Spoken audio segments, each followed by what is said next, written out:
Great, I will get started then. Okay, well, good evening, everybody, and welcome to the League of Women Voters of Wisconsin's third in a series of 4 webinars on the National Popular Vote. My name is Jill Furmanek, and I'm a member of the League of Women Voters of Greater Green Bay. Our first webinar introduced the National Popular Vote, and our second demonstrated that this is a nonpartisan issue. Today's webinar is titled The National Popular Vote, Other State Stories. It's being recorded and you'll be sent a link in a day or two. The recordings of the first 2 webinars are available on the League of Women Voters of Wisconsin's website and YouTube page. If you have questions, please put them in the chat below and our guests will answer as many as time permits at the end of the presentation. And also please remember to mute yourself during the presentation. Okay, so we Americans elect all our officials from mayors to US senators by popular vote, except for 2, the President and Vice President of the United States. In elections for these 2 offices, every vote should be equal, every voter in every state should be politically relevant, and the candidate who wins the most popular votes in the entire country should win the presidency. But this isn't always the case because 48 states currently use the winner-take-all rule and award all of their states' electoral votes to the candidate who wins the popular vote within that particular state, and not to the candidate who wins the most votes in the nation as a whole. So those voters who vote for their state's second place candidate essentially have their votes discarded. And the rule makes it possible for a candidate to win the presidency without winning the most popular votes nationwide.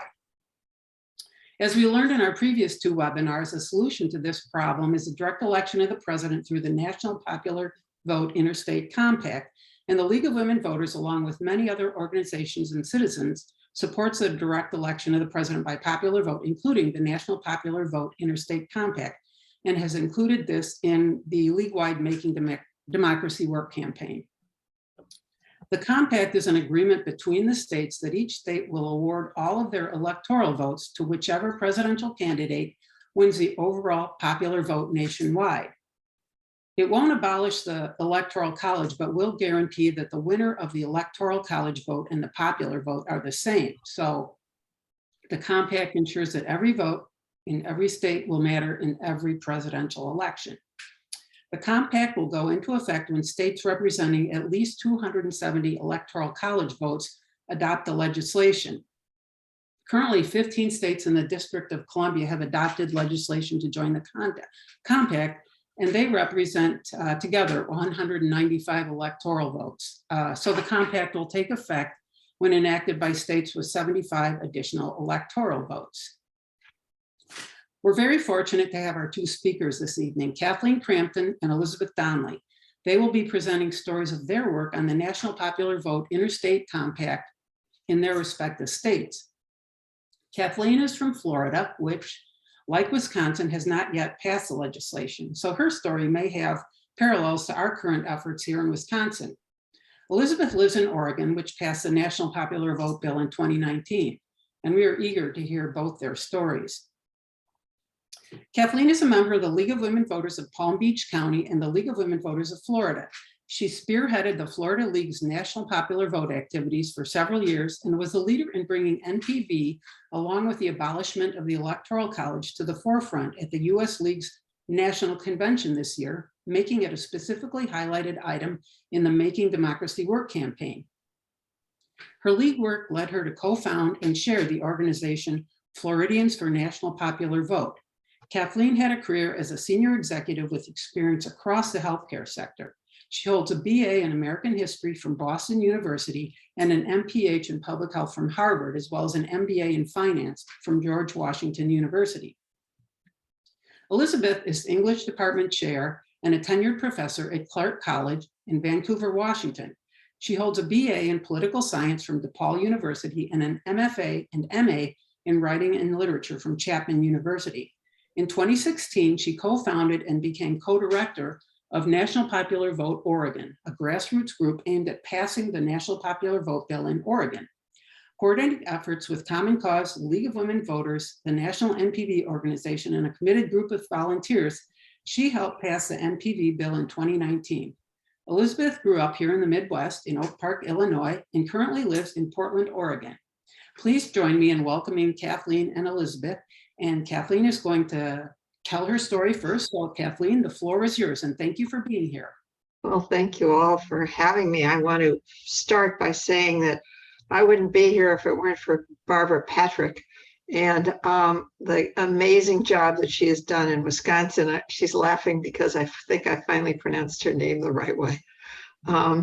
As well as I noticed that Jeannie Hamilton is on, and Jeannie Hamilton is one of our district chairs in Florida. And when we talk about that, if it's okay with you, Jeannie, I may ask you to say a few words. So thank you for being on. I also want to thank Molly and all of the people who have spearheaded this to make this happen.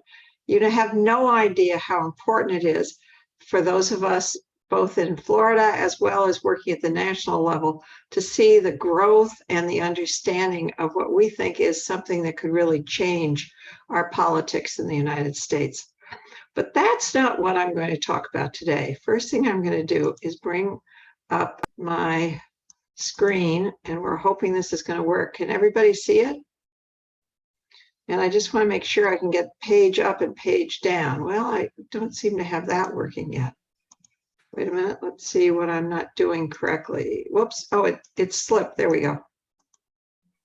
Oh dear, we're going through the whole thing and now I don't know how I did it. All right, let's see if we can start all over again. I apologize, everyone. I have screwed up here. All right, so we'll just go back the other way. Oh, I can't get it to go back. Hold on. All right, from the beginning. All right, can you all see that now? I'm going to say that's a yes. Okay. So the first thing I did when I went to a league, this is my personal story in some ways, and I'm going to talk about what we actually did in Florida. So this is not about National Popular Vote, but it's about how we put together an organization. And I'm going to start with a story about I went to a league event and I listened to two people talk, two of whom are still around and very involved. One is the dean of the law school at the University of Illinois Law School, and Dr. Vikram Amar, and he is a huge National Popular Vote supporter, and he came to Florida for the biennial state convention, and I listened to him speak and I was hooked. I said, my goodness, I'd always thought that the Electoral College was kind of like our appendix. It had been useful once upon a time, but really wasn't useful anymore. So with that thought, I joined the League of Women Voters and went for my first meeting. And the first meeting I had was with one of our state reps. And I walked into the room to meet her. Her name was Lori Berman, Representative Lori Berman. And I walked in and she stood up and she shook my hand and she said, Kathleen, I just want you to know, I am a huge fan of National Popular Vote. And I am going to support you and I will do everything I can to move it along in Florida. That was the absolute high point of my interaction with a legislator in Florida. And it's been essentially downhill ever since then. I thought at that point, this is going to be easy if everyone's as excited about this as she is. But the truth was, I had just hit one of the amazing women who really supports National Popular Vote. That's not going to happen when you're in a state like Florida. So the first thing I want to tell you, because this is a heavy lift, ladies and gentlemen, I saw some gentlemen there. I want to remind you that it took over 100 years for women to get the right to vote, finally in 1919. But take a look at this. 12 states gave women the right to vote before then. The first one, surprisingly, was Wyoming, as an aside. So many of you may know that senators originally were elected by state legislatures.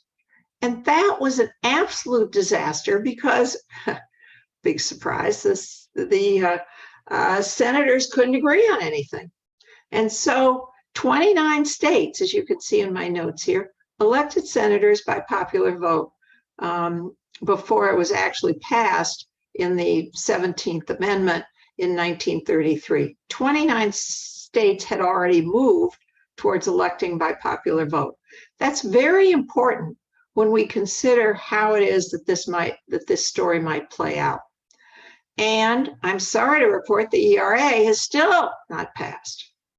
And even though 38 states have passed it, it wasn't completed by the right date.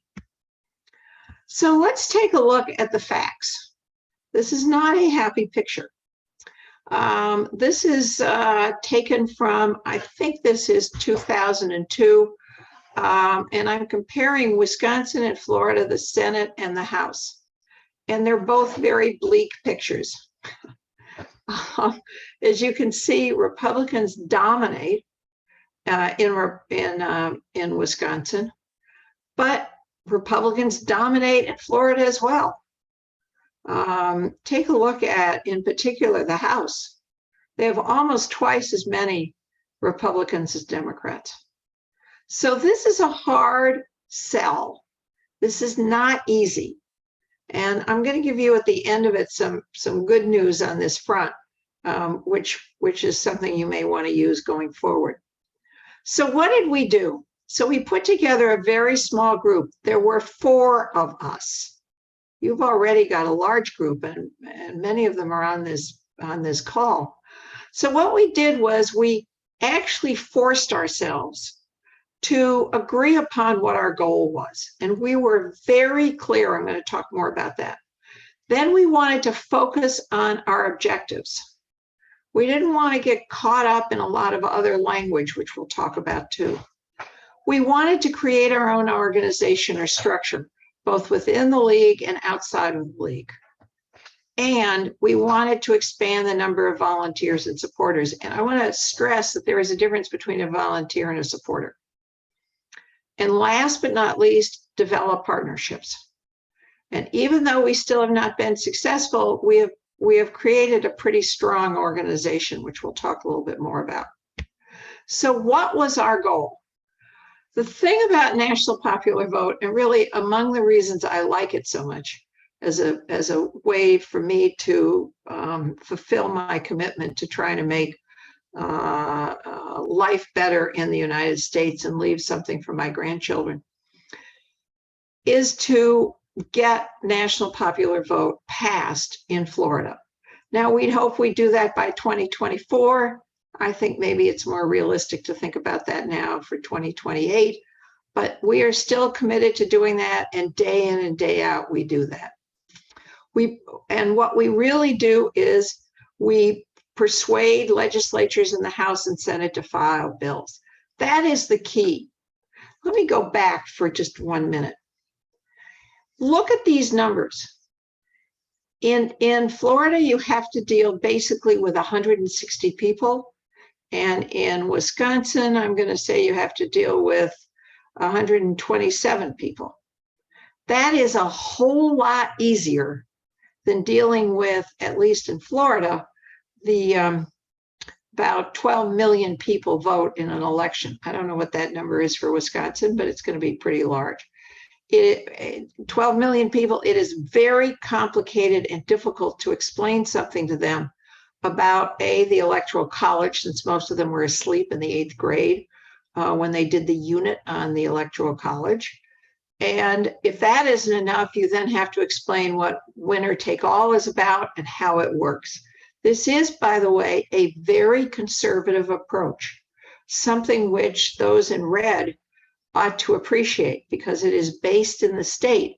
And for those of you who have been watching our Supreme Court, their emphasis these days is that laws ought to be made by legislatures, and to the extent possible, it ought to be made in states. So this is basically, it kind of flows, believe it or not, with the issues of the day. Let me jump back where we were here. So we want to get NPVIC passed in Florida. That's very limited. You know, we're not dealing with all of the other stuff around us.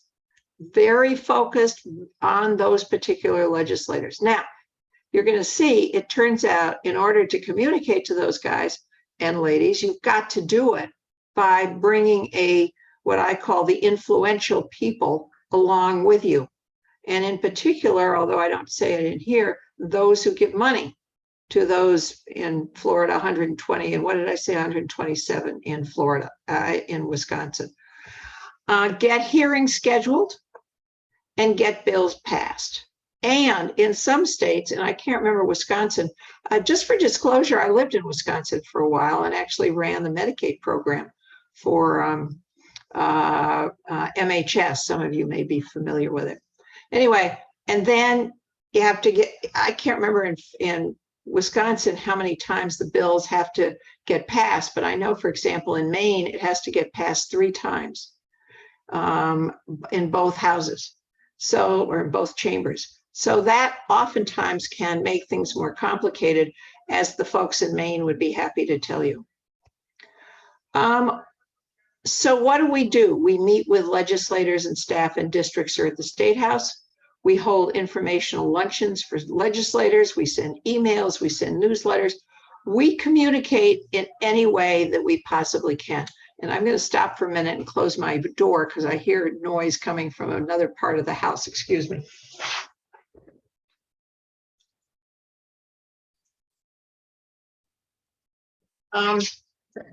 So we do all this kind of stuff, which is kind of what I would call basic, basic communication with legislators. And we did all of these things, by the way. And in fact, I was just on the phone with one of our legislators today, and he wants to do another informational luncheon this coming year. Thought that was exceedingly helpful. Then we went ahead and wanted to create an organization. And we did. We just, out of whole cloth, we said, let's have a steering group. So we created a steering group. We look for supporters throughout the state. And Jeannie Hamilton, who's on this call, is our representative of what's called the villages. And it's fabulous to have people all over the state, because when you walk in to meet with a legislator, what's the first thing they're going to ask you? Where do you live? And if you live in their district, they are far more interested in you than if you live somewhere else. So you want to find people all over the state who can, in fact, show up at the door, knock and meet with them and say, listen, National Popular Vote is really a great thing. Give regional supporters, that's what we call it. We call them district chairs. You can call them whatever you want. And then we ask them to create their own NPV committees. And then they go out and speak at events about NPV. Or they partner with our great friend, the League of Women Voters, and do events with them, like Hot Topics. But the key is getting a broad range of people from without your state. The 4th bullet is document everything with pictures and paragraphs, and then basically release all that information, especially to the dailies, the weeklies, social media, your church group, whomever. As somebody once said, when 2 or 3 are gathered together, there ought to be a photo. And that is really true. I cannot stress that enough. And then we did an annual statewide meeting of some variety, and we invited a speaker. And of course, we publicize everything. The next issue was, how do we communicate? So I always like to say we communicate formally or informally first. Informally with your relatives, talk about it at the dinner table, talk about it at cocktail parties. Someone will say, well, what are you doing these days? And I'll say, well, I've been involved with National Popular Vote. And immediately the first thing people will say is, oh, that's getting rid of the Electoral College, right? I can see heads nodding. It's just the immediate, and of course that's not true. And then you say, well, actually that's not true. Now you've caught their attention. So informally. Formally, Let me just say informally, there are people who I've talked to over the past 5 years that I've been involved, and you know, they come back to you and they say, aren't you involved with that thing called around voting and the electoral college and stuff like that? So you think that it's not seeping in. Trust me, it is. Encourage speaking engagement. Go speak anywhere with anybody. If you have a group of 10 people, one of them is going to say at the end of the event, gee, this is really interesting. I'm involved with the XYZ committee. Any chance you could come by and speak at our group? The reason is that people are interested in this is that we have what's called content. We have something interesting to tell people, and that's what they need. And then get volunteers and engage them. Get them to do something useful. Visit legislators, write op-eds. Jeannie Hamilton, who's on, has written lots of op-eds, and it's fun. You know, people will see you in the grocery store and say, oh, I saw your article in the newspaper. What is this thing called National Popular Vote? You'd be surprised. Moving right along. Now, this is a list that I got at the National Convention from Linda Soraf, who worked on all of the amazing stuff they did in Colorado. And this was her list. And I thought, you know, I'm just going to include it because I think it's just great. This is her list. She said, teach League of Women Voters members about NPV. You have no idea how many people think they understand this, and they really don't. So start with our own friends in our own backyard. Teach them how to talk about NPV. Do mock presentations. And let me assure you about one thing.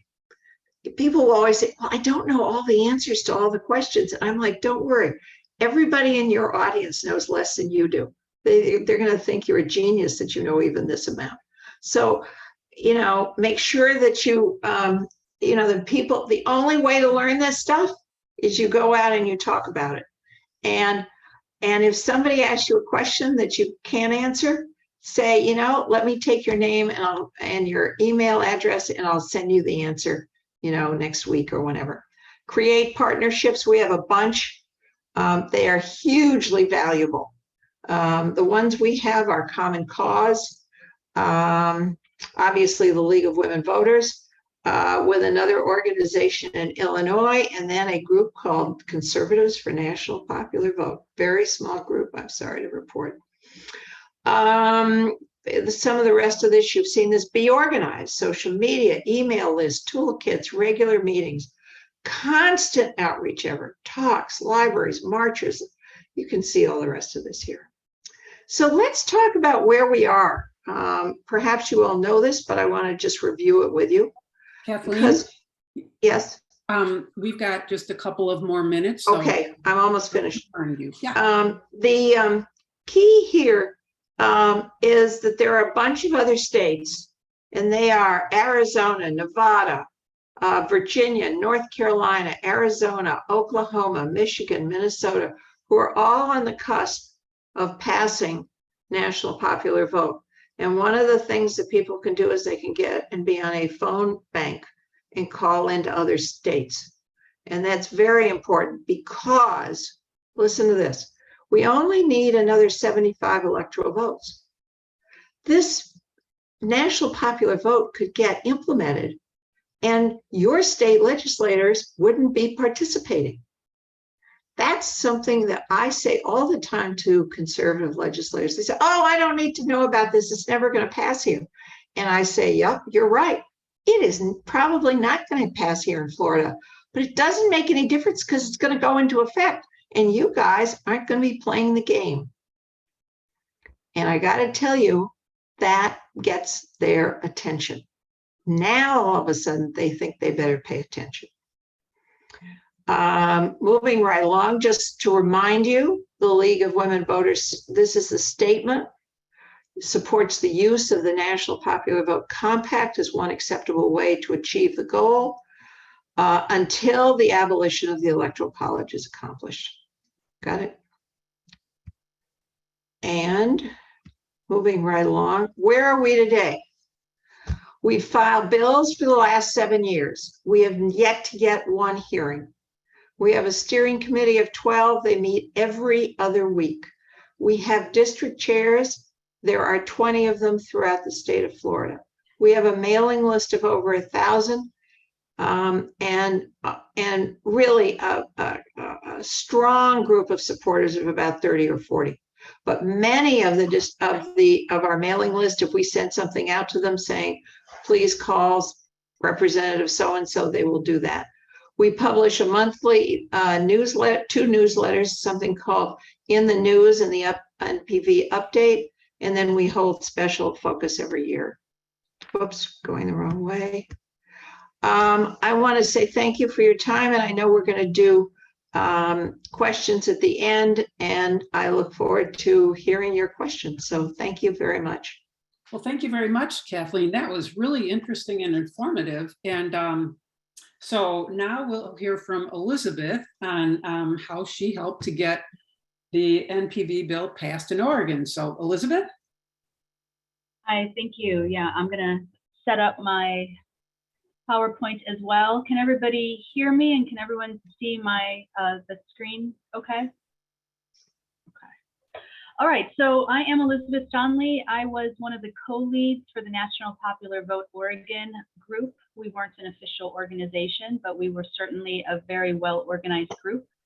And I'm going to take you through our story, starting really at the end. We passed the bill June 12, 2019. This is a picture of many of our volunteers at the governor's office when she signed the bill. We're happy, we're tired. And this was the end. This was not how it always was. And so I'm going to back up. We started not we, actually, I should say, in 2007, the work started in Oregon on National Popular Vote. 2007, I was not involved at that time. After that, there were bills. Excuse me, can you fix your slides so that they take up the whole, their presentation? Oh, sure. Yeah, I didn't realize they weren't doing that. Why is that?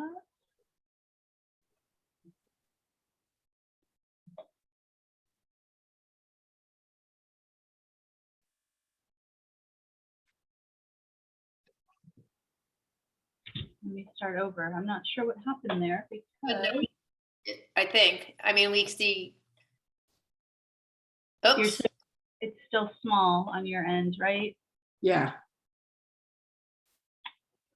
What do I want? If you go to slideshow. Yeah, I'm in slideshow. It might be because I have 2 screens. Hold on. Sorry, that's my dog in the background.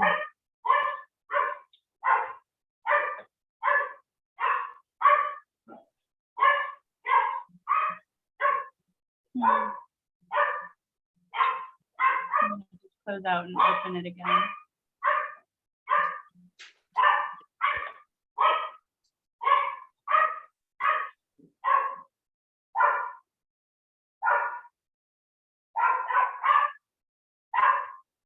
Okay, let's try this again.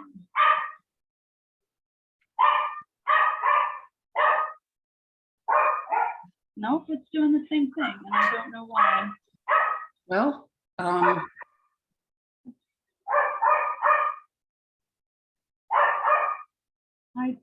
I can go. Is this better from this view at least? I'm not sure. yeah, that's bigger. And if you know, I mean, we don't want to take up too much time trying to get it fixed. So I think this will be okay if everyone's okay with this. Okay. All right. So as I said, this was at the end when everyone was happy and the hard work was done. But work in Oregon started in 2007 with bills introduced in 2009, 2011, 2013, 2015, 2017, and 2018 before it was passed. And so prior to NPV Oregon, there was no group that existed. We just continually hit a brick wall, and there wasn't any grassroots at this point. This was all work done by legislators who were introducing bills and trying to get hearings and trying to get votes. And each of those years, ultimately, it was the brick wall. And then 2016 happened, and that was sort of the shift. And that was the shift for me. That is when I got activated and got involved. After November 8th, I spent a lot of time on the internet trying to understand how this could happen and how it could be fixed. And I came upon the National Popular Vote website, this website that a lot of you might have seen. And I spent hours on here reading through all of the states and reading through all of the myths and all of this stuff in here. And it made such clear sense to me that I didn't understand why more people weren't talking about this and why there wasn't more movement around it. So I contacted a couple of friends who were far more active politically than I was at that time, who were aware of it and who connected me with the lead, the national lead, John Koza, the national organization. And they also recommended their first bit of advice was to create a Facebook page. And that's what I did. In November of 2016, I created the Facebook page, Oregon National Popular Vote Facebook page. I put out a call for volunteers on that page. And a young law student named Eileen Reevy was the first person to answer the call. And I met her for coffee, and she and I just went ahead and started running things. And we were a great team, and we worked side by side. We had different skill sets, but we also had similar skill sets.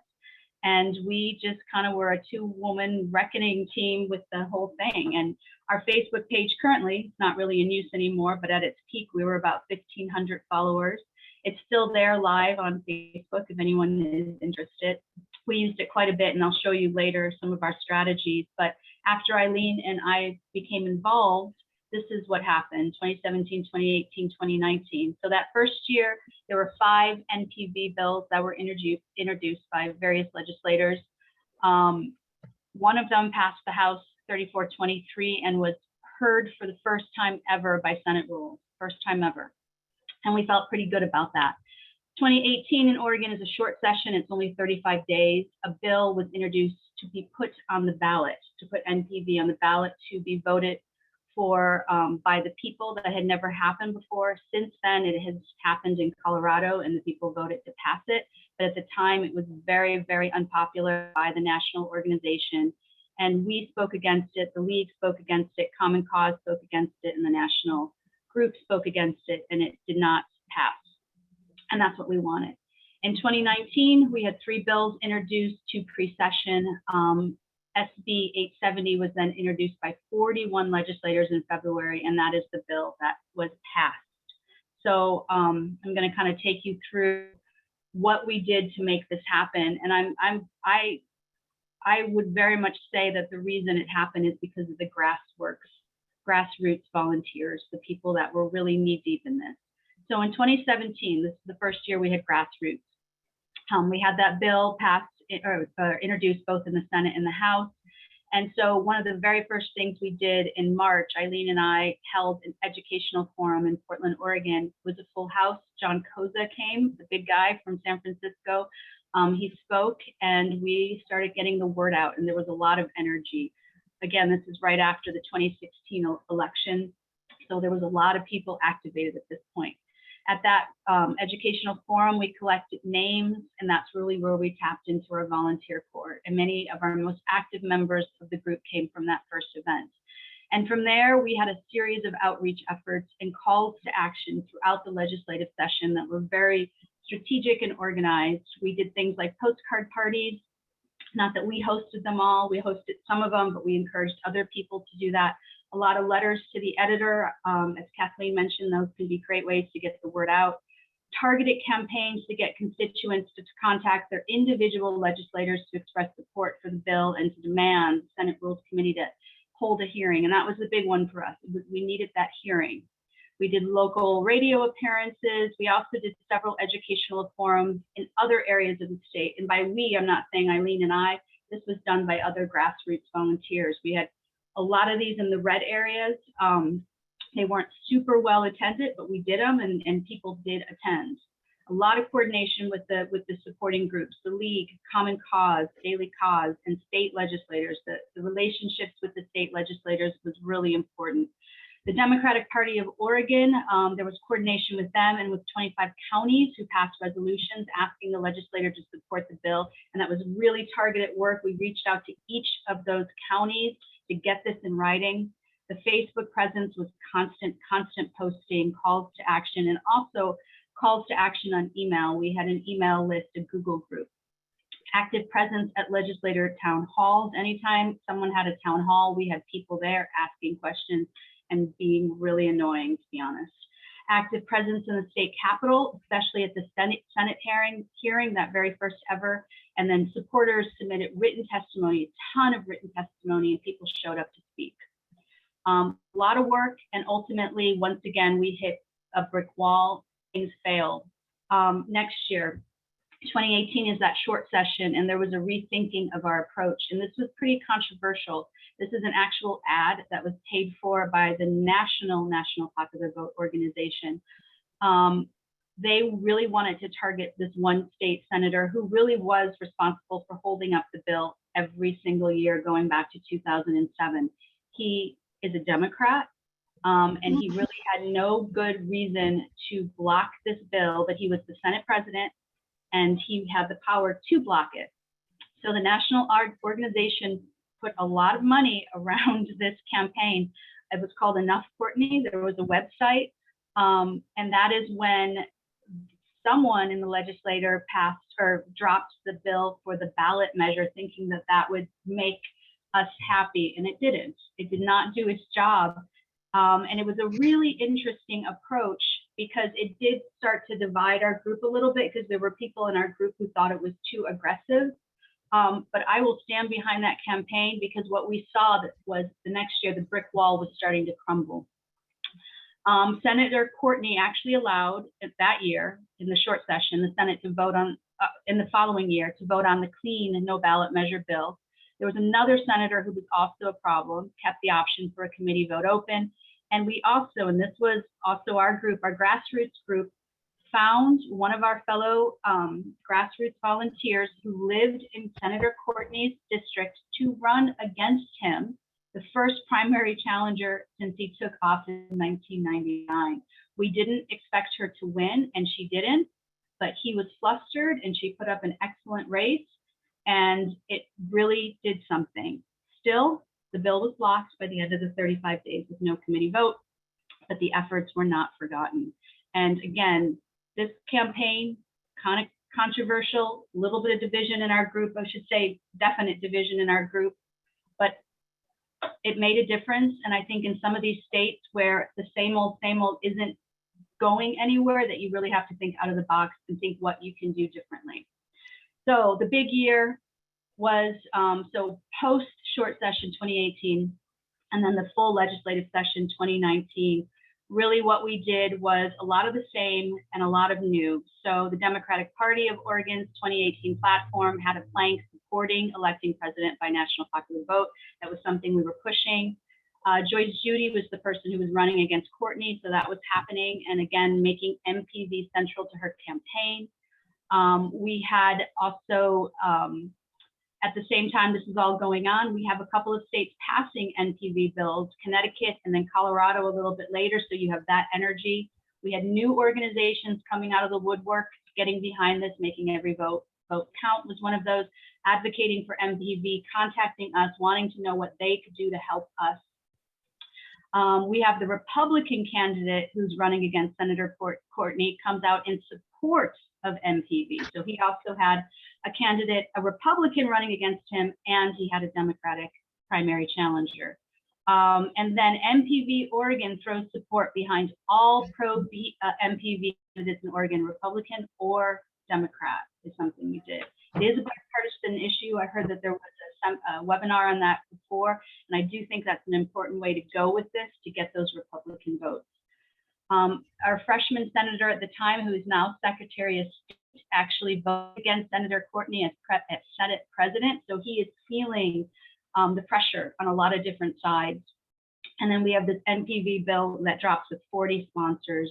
And once that bill drops, the calls to action were constant to our supporters. And by March, Senator Courtney announces that the bill will get a vote on the Senate floor, and he follows through and allows that. The Senate rules hearing April 3rd, and the bill is passed. It is a bipartisan vote, 17-12, and it would not have passed without a strong Republican advocate at the time, Senator Brian Boquist, who is actually now an independent, but he was a Republican at the time. So that's all the happy stuff. That's how we got there, but it certainly was not easy. And there were times where we thought we just needed to wait. We had to wait till Senator Courtney was going to retire, or Senator Burdick. It was really a lot of head scratching and head pounding at various points. But I do think there were some pretty important things we did that made a difference. And so our approach and organizational methods, I'll just go through quickly. We were big fans of the Google Docs, and I will just I'll show you, I'm a big fan of Google Docs in general, but I have extensive, from Joyce Judy's campaign to, MPV Oregon. We were going to do a pack at one point. We had all this stuff in there. Key topics. This is stuff that a lot of our, you can see these little icons indicate that other people have access to these. We shared these with our members so they could go in here and pull up a document on, why no to ballot referral, or why there's, how it affects presidential campaign events or recounts in voting machines. We built all these documents and shared them widely, which is the beauty of Google Docs. It's really easily shareable. The Google group emails, calls to action, constant. Again, we had a pretty big group, a lot on email, but also a lot on Facebook. Most people were on both, but not always. Some were only on email, some were only on Facebook. Coordination with the national MPV organization, even though we didn't always agree with them, was very, very important, and continued throughout the whole thing. Coordination with supporting organizations was essential, from Common Cause to the League to others. Common Cause was really big, the League was really big. Those were the two most important, I think, local organizations. The informational campaigns, taking every speaking opportunity we had. Eileen and I drove down to Eugene, Oregon, and spoke at the Eugene City Club. Eileen went on the radio a couple of different times. We continued to attend town halls, and not just attend, but go up and ask the questions that the certain legislators did not want to hear. We were handing out flyers at as many events as we could, continued with letters to the editor. I also started a blog at one point that was focused on the Enough Courtney campaign. Coordination with other state activists, sharing of resources. We had meetings with other groups. Our phone calls, Colorado or New Mexico. There was a Utah. We connected with all these different MPV people throughout the country.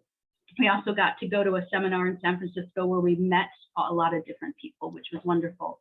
It was relentless, and I think this is a key word. We were relentless with the messaging and the calls to action, and we were making sure we and the other volunteers really knew how to speak about MPV, and specifically related to Oregon, which is why we had that collection of Google Docs that were shareable, because there are a lot of intricacies to this, and you want to be able to answer those questions, and you want to also be able to access the answer pretty quickly.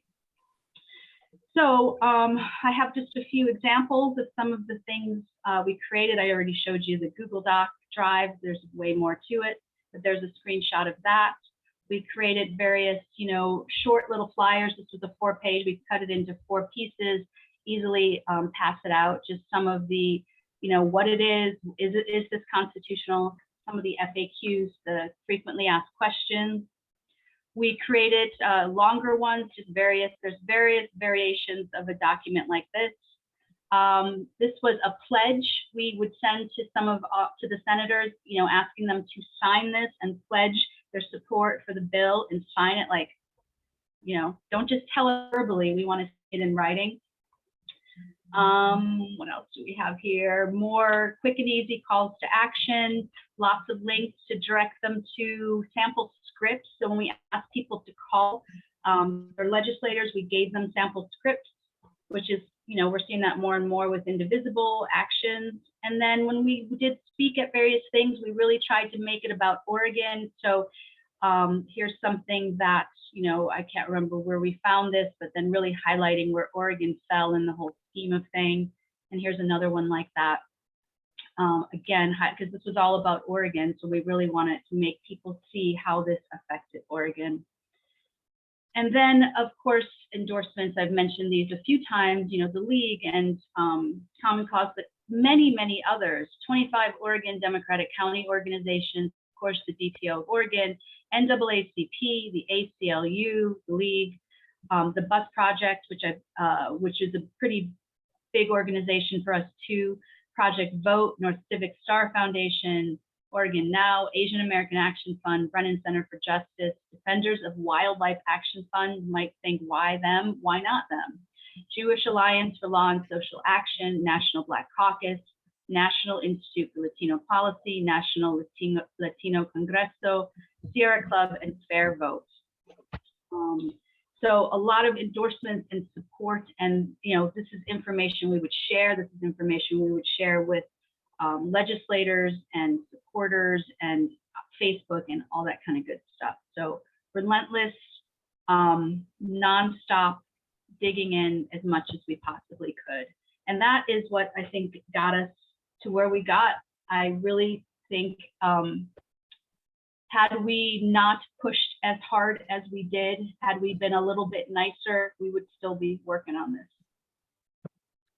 And that's it. I know I kind of rushed through that. I didn't want to make sure we had time for questions. My email's up there. If anyone ever has questions, I'm happy to field questions by email as well. Well, thanks very much, Elizabeth. That was really informative, and it'd be great to, I mean, we may want to get a hold of some of those materials or have you share them with us. So that was great. I was wondering if you could talk a little bit more about how you got the counties to pass resolutions that asking the legislature to support the bill. You said that had quite an impact. Yeah. I mean, we had a spread. We also like spreadsheets. Eileen and I like spreadsheets and Google Docs. So we had spreadsheets with contacts in all the various counties, and it was outreach to these various county heads, asking them to support. You know, some of it was slam dunk easy. Some of it took a little bit longer to get that support, but it was really about direct outreach to the individual county heads. Okay. And then that was just somehow passed along to the legislature, their resolution. So yeah. Yep. It was, I believe someone hand delivered it. I can't recall who. Oh, okay. Huh. There's a lot of hand delivering, a lot of going to Salem. Not everyone went to Salem, but Salem's where our capital is. It's about an hour and a half from Portland. But there was a lot of visits to our state capital. Okay, great. Well, let's see. I don't see any questions in the chat here. Let's see here. Yeah, well, I think one thing that we need to work on here is to get more volunteers on our state working group. So I guess I'd put that forth to the audience too. Please join us in our working group. So let's see. So here's a question in the chat. It says, in Florida and Oregon, did you tailor your persuasion separately to Republicans and Democrats? And I think this is a question for both of you. So I guess, Elizabeth, you want to go first since you're up now?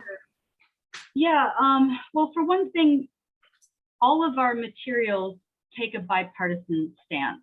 So I think it's important to go in knowing that you're trying to sell this to both in the same sort of way, because it's supposed to be bipartisan. This is supposed to benefit both parties. And if the Republicans would actually give it a chance, which they did, they actually gave it a chance right before Trump was elected, they would see that. So I don't think we necessarily changed. There were some Republicans that we just knew weren't going to be persuaded. So it's not like we bothered with certain people, but everything, the messaging was all bipartisan. And so no, I'm not, I don't think we really tailored it too differently, to be honest. Okay. How about your response, Kathleen, to that? Well, I'm listening very carefully. I mean, one thing that's important to know is that you had what's called the trifecta. You had your both houses, as well as your governor, were all Democrats. And we're in a very different situation. We are in a trifecta, but it's all Republicans. And so it's a very different, it's a very different environment. And I find that we use the same materials, but I will stress things more with Republicans than I will with Democrats when I'm talking with them. And I suggested that a little bit earlier when I said that I will stress that it's a much more conservative approach, that it is a state-based approach, and I will focus on that rather than what I'm going to say is more language to the Democrats. Let me also say, however, that the same problem is on both sides of the aisle, and that is the Democrats don't really understand it any better than the Republicans do. They all jump immediately and say, well, you're getting rid of the Electoral College. And that's, of course, not true at all. So, and then I do say, you're right. It's probably never going to pass in Florida, and you guys will just be on the outside looking in. And as I say, that does get people's attention, because all of a sudden they're not sure how that can happen. And so it's important. So that's really my almost the best tag I have, if you will, with Republicans. Okay. Another question: how do you get in the door to speak to legislators that are automatically against NPV? Any way you can. I've been known to wander the halls of the Florida legislature up in Tallahassee, and if I see an open door, I'll just walk in, and even if there's no legislator there, I'll meet with the aide and leave them stuff and follow up with them any way that you can get in there to say hello. People generally are not rude. I mean, they will say, geez, we're running out of time here. Thanks very much for coming by. They'll be polite. I've never had anyone not be polite. I would say go to town hall. What about you, Elizabeth? Yeah, I would say go to town hall as well. I mean, show up at their town hall and get in line and ask the question. So then it reaches more people than just them, and they're forced to answer it publicly. Town halls are huge for us.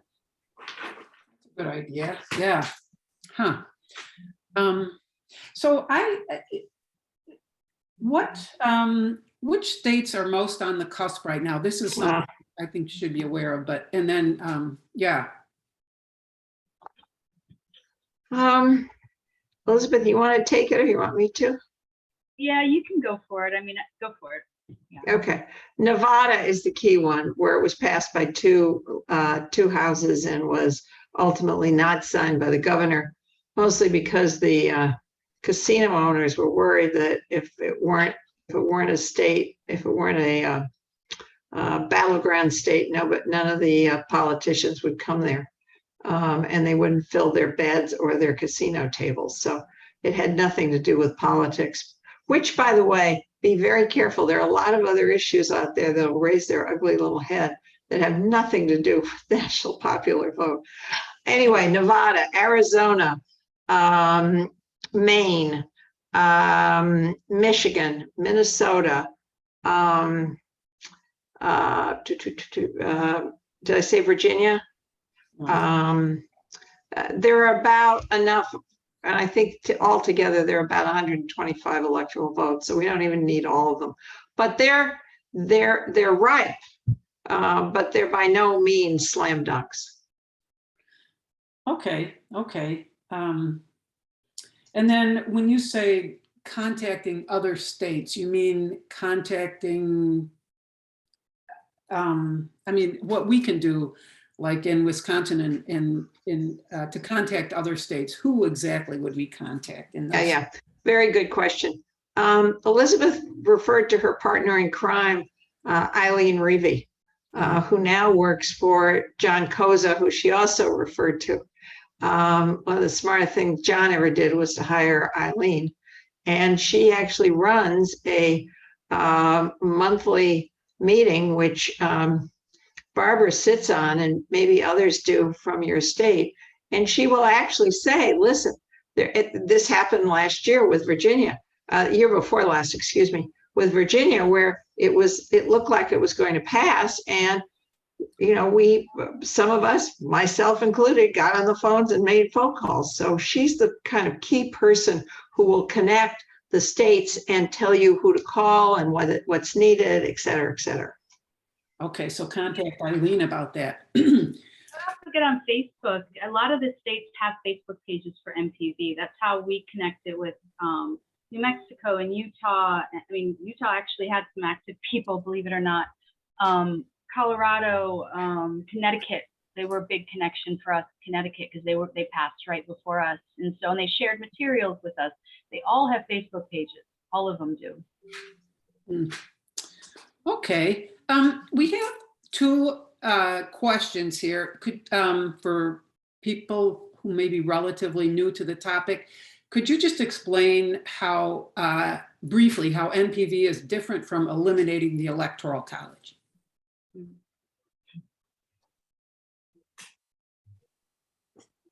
Well, the Electoral College remains. It's just reallocating the vote, the individual state votes, to the winner of the popular vote.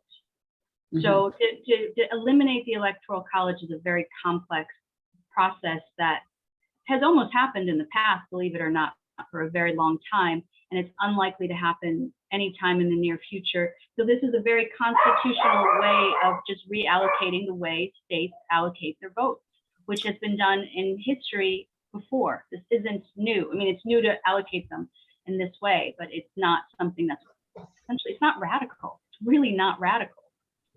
Right, and eliminating the Electoral College would take a constitutional amendment, which this would not. So yeah, hopefully that answers the audience members' questions. So at any rate, that is about it. I would like to thank you both so very much, not only for your presentations, but for all the work you've done for NPV on behalf of all of us, and you know, for giving us some ideas here in Wisconsin that maybe we can take on and work on here in the state. And again, we may be interested in some of the materials you've created. So I'd like to thank both of you for a very excellent and informative presentation.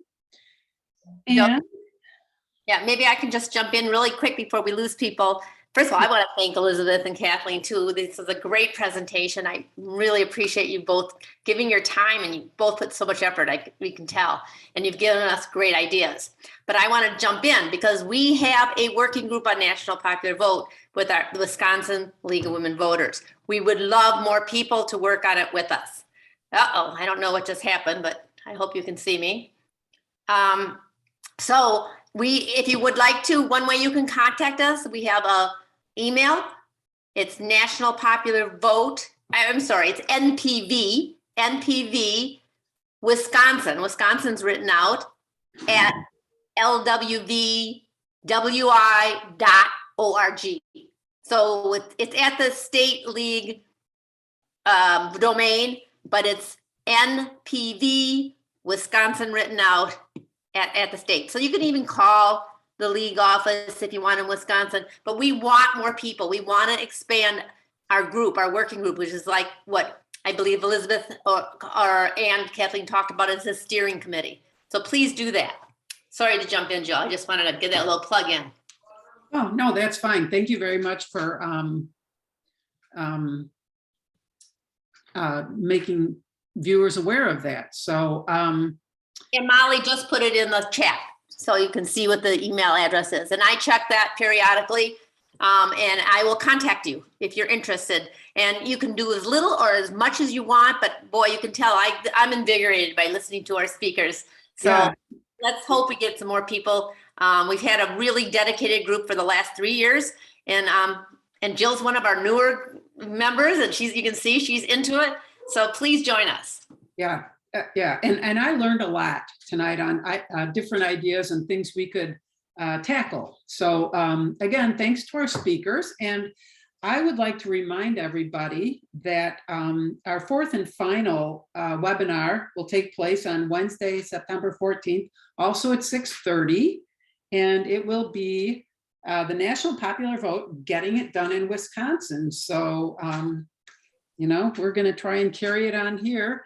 Again, thanks to some of the ideas we got tonight. So thanks everybody for participating. We appreciate it. Good night. Have a great night. Thank you. Thank you. Thank you. Yeah.